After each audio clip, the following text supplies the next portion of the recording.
Back now at 8:10 with an incredible story about a mother who revived her newborn son after being told that he would not make it. Well, the family is here this morning for an exclusive interview. But first, today, national correspondent Amy Robach has their remarkable story. Amy, good morning. And good morning to you. Doctors told Kate and David Ogg of Sydney, Australia, their baby boy was dead. But what happened was next was nothing short of a medical miracle. The birth of a baby, one of life's happiest moments. But for Kate and David Ogg, their elation came to a screeching halt after one of their twins, baby Jamie, born premature at 27 weeks, was pronounced clinically dead. Doctors told her, I said, Jamie didn't make it, we've lost him. The nurse handed the baby's limp body to his parents to say goodbye. But instead, the mother talked to her newborn when she could have been mourning him. This footage taken by her midwife. Jamie lay on his mother skin to skin for 2 hours.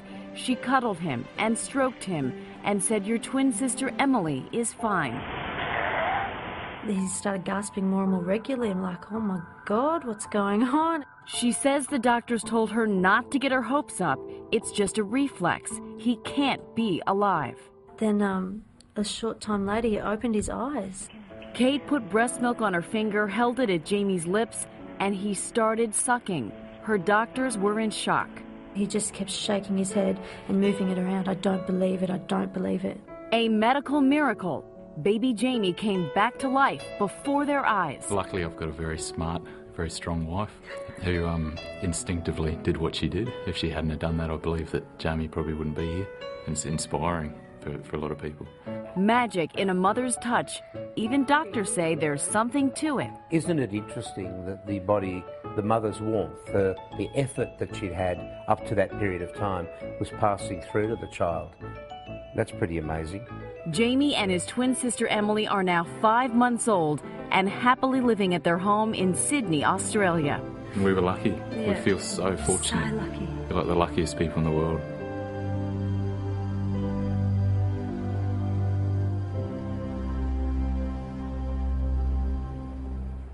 A mother's touch, specifically holding a premature baby to her skin, is referred to in Australia as kangaroo care.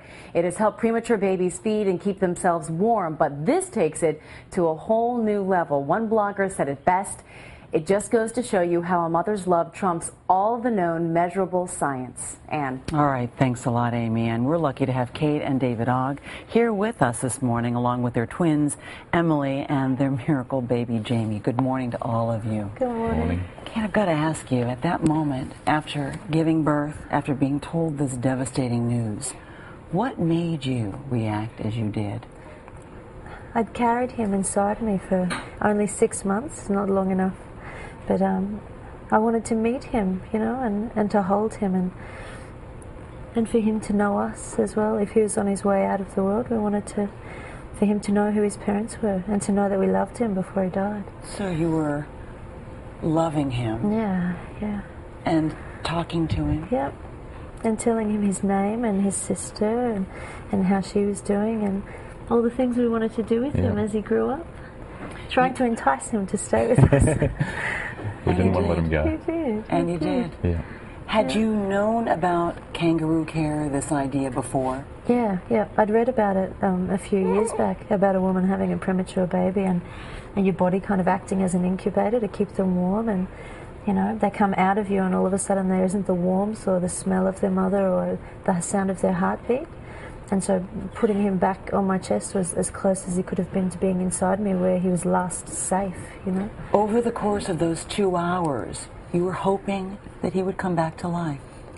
Or had you given up? We'd resigned ourselves to the fact that we were going to lose him, and we were just trying to make the most of those last precious moments. I guess we thought it might have only been an extra 1 or 2 minutes we had with him at the time.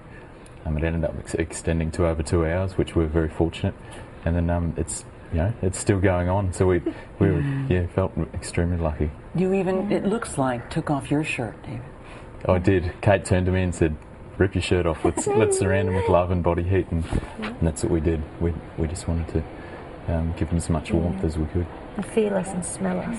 You talked about in the tape hearing him start to gasp. The doctor said this is just a reaction. Yeah. This is not anything more than his body just sort of reacting. Yep.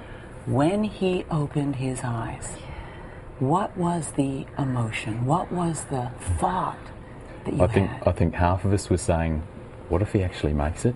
If he does, this will just be a miracle. The other half is saying, no, he's been declared dead. This is, you know, it's purely reflex. You know. And so then we thought, what a blessing, we get to see his eyes before he passes away.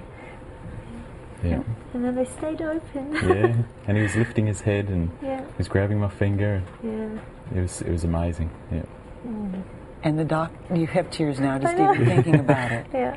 Because it was something that you never, at that moment, after 2 hours, Yeah. thought would happen. Yeah. And you must have had to call the doctor in at that point? Yeah, well, he started making his first movements just 5 minutes after he'd been handed to us. But the movements were just getting stronger and stronger, and after 2 hours we thought, he's getting stronger, he's not dead. Eventually we fibbed to the doctor and said, because he wouldn't come back. We kept saying, you know, he's doing things dead babies don't do. You might want to come and see this. And Refused to believe that he was actually still alive. So David said, go and tell him we've come to terms with the baby's death. Can he just come and explain it? And that made him come back. Well, they look beautiful, both of them, Emily and Jamie. Thank you so much, both of you, for Pleasure. sharing your story. I'm sure you've inspired a lot of people this Thanks morning. very much. We're back right after this.